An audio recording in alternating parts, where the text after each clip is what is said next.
So hi there. So welcome to my lanai. I am in the midst of trying to extend the outdoor living season here. So I have this upright propane heater that we picked up in an alley. Had to do some mechanical work to it to make sure it works. It works, but I have to have 3 foot of clearance. Right now, if I were to light it, these electric lights might catch fire, so I need to move them. So I'm going to be in the process of doing that while I kind of talk to you. I got this sword here. I have to kind of take them down from here. So last time we were together, so this is where we are right now. We've looked at 2 different criteria by which we can compare, contrast, and identify government systems. So we know that when we look at United States and we look at the criterion participation, United States is a republic. We elect representatives who then exercise the powers of government on our behalf. We know that if we also look at the United States and we're looking at location of power, we're a federal system. We've divided the powers of government between a national central government and state local governments. We make laws in both places. So there is a third criterion by which we can compare and contrast government systems. It's called the relationship between the executive and legislative branches. Now, when we look at that criterion, we're really just looking at the top level of government. So we're just focused on that national central level. And when we do so, we look at the executive and legislative institutions and see what the relationship is. So this is an easy one because when we look at this criterion, there's only 2 possible systems. There's presidential systems and there's parliamentary systems. The United States happens to be a presidential system. The easy way to tell is we have a president. Right? However, the key question we're going to ask is who elects the chief executive? Who elects that person that enforces the laws? So in a presidential system, the executive and legislative branches are separate and distinct.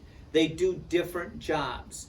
The chief executive enforces the laws, and the legislative institution in our country, Congress, they make the laws.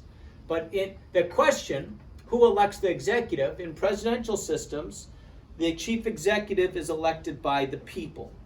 In parliamentary systems, you will find that they are elected by the legislative institution. So you elect the members of the legislative institution and they choose the chief executive. That's the first key question we can use to distinguish and identify presidential versus parliamentary systems. The other key question we might ask, which is a little higher order, is how many jobs does that chief executive have?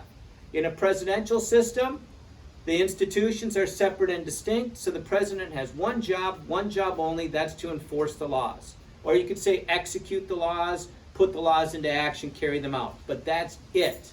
So now in a parliamentary system, it's different. That chief executive is going to have 2 jobs. Because not only are they the chief executive, they're still a member of the legislative branch. So they're going to make and enforce the laws. Parliamentary systems, we look at, it's a very close intertwined relationship between the executive and legislative branches. In presidential systems, they are separate and distinct. All right, now, once I get these down here, we'll go and make this visual, but I'll probably have to switch locations to do that.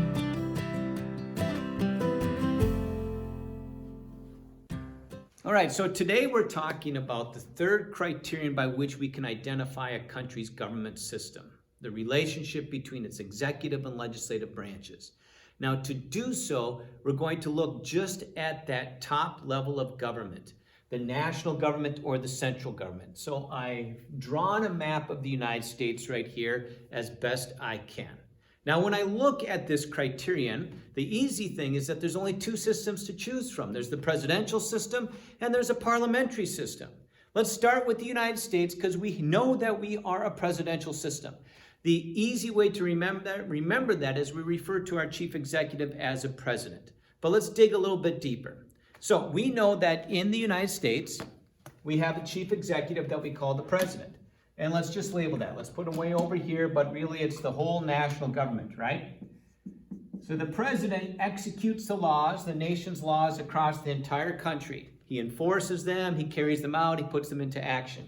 We also have a legislative institution that we refer to as Congress.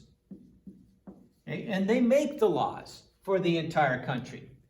They make the laws. It is then the president's job to enforce the laws. So the first question that I'm going to ask myself, if I want to identify whether it's a presidential or parliamentary system, is who elects the chief executive?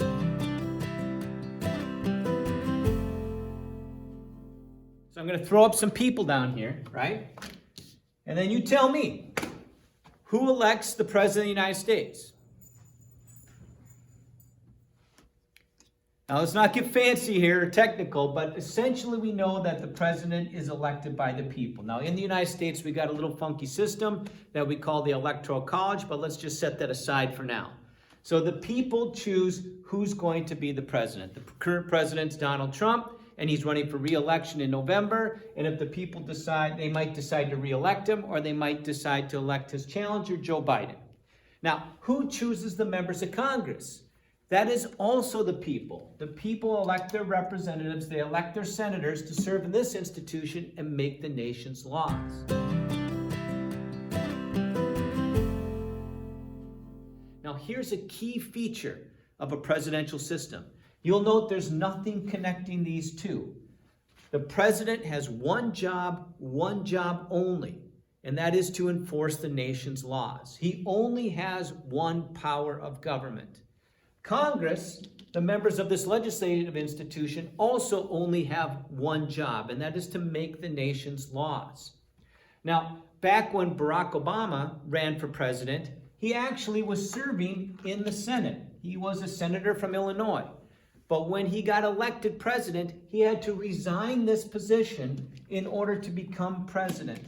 Because in a presidential system, you can't work in both institutions. You can't work in both branches of government. In fact, everybody who works for the president, when he appoints a Secretary of State, when he appoints a Secretary of Treasury, that person can only work over here. They can't also work over here. So again, with Barack Obama as president, as our example, he appointed Hillary Clinton his Secretary of State, who was serving as Senator of New York. And she had to resign in order to become Secretary of State and work over here in the executive institution. All right, so just to summarize, if I'm going to identify a presidential system, the first question I ask myself is, who elects the president? And if I see that it's the people, it's a presidential system. If I want to dig a little bit deeper, I ask myself, how many powers of government does this person have? Just one. Just they enforce the laws and that's it. Okay? The other way I can look at is who gets to remove this person? And I see that it's the people. If the people chose this person, the people get to remove that person when they stand for re-election, if they should so choose. Let's not get into impeachment because that's just crazy talk, and we'll mention that down the road. All right, the next up, parliamentary system.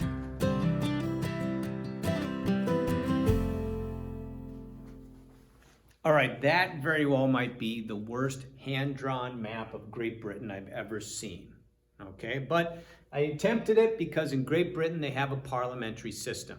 So again, we have a chief executive in Great Britain, and that person is referred to as the prime minister. So that's kind of a giveaway. If someone calls their chief executive a prime minister or a premier, it's a good indication that it's a parliamentary system. They also have a legislative institution that is called Parliament. I should put them down here lower because they're both in London. But Parliament makes the laws for the country. The Prime Minister's job essentially is to enforce those laws. Very similar. And of course we have people, right? Down here. But if it's a parliamentary system, it's going to look a little bit different. So it kind of looks like this. You'll note that really all I had to do to turn my presidential system into a parliamentary system was move one magnet. I just moved the magnet from here to here. But it means a great deal when I do so. So when I ask the question, who elects the chief executive? Who elects the prime minister of Great Britain? I can see that it's the members of parliament that choose who the prime minister is. So the way it works is that the people, they elect the members of parliament. And then the members of parliament from the elected members will choose someone to serve as prime minister.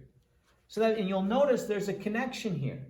So I have to ask myself, okay, so the prime minister, how many jobs does he have? How many jobs does she have? How many powers of government do they control? And I see that it's two. Not only does the prime minister enforce the law like our president, but the prime minister also at the same time is a member of parliament and has a role to play in the making of laws. Okay? Now, so they have two jobs. They work in both places. That's the key difference between the presidential and the parliamentary system. Everybody that helps the president enforce the law, they also are members of parliament. They come from the same party as the prime minister. If I want to go a little bit deeper, I ask, okay, so who can remove the prime minister if they're doing a bad job? And I can see, oh, you know what? It's not the people. The prime minister gets removed by the members of parliament. They can call for a vote, a re-election of this person. So this vote right here would be called a vote of no confidence. And they can call for that pretty much any time they want. They say, hey, you know what? We lost confidence in your ability to lead the nation, and this person has to come back to here. And maybe if he survives the vote of no confidence, he gets to serve as prime minister again. If he doesn't, he's out. But he does not go all the way back to here. So if he gets booted from the prime ministership, this person just goes back to here and becomes a regular old member of parliament. The only way he can get removed from parliament is by the people, because I see that the people elect the members of parliament. Now, the interesting thing about most parliamentary systems is this person over here controls this. Okay, so in Great Britain, they have to be every 5 elections. So the elections for parliament have to be every 5 years. Now, within that 5 years, it's my understanding that the prime minister gets to pick a time that's advantageous to him and his party.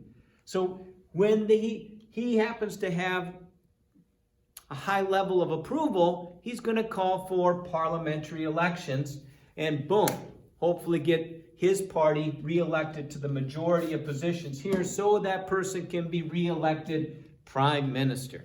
So there's your basic differences. In a presidential system, it's the people that elect the chief executive.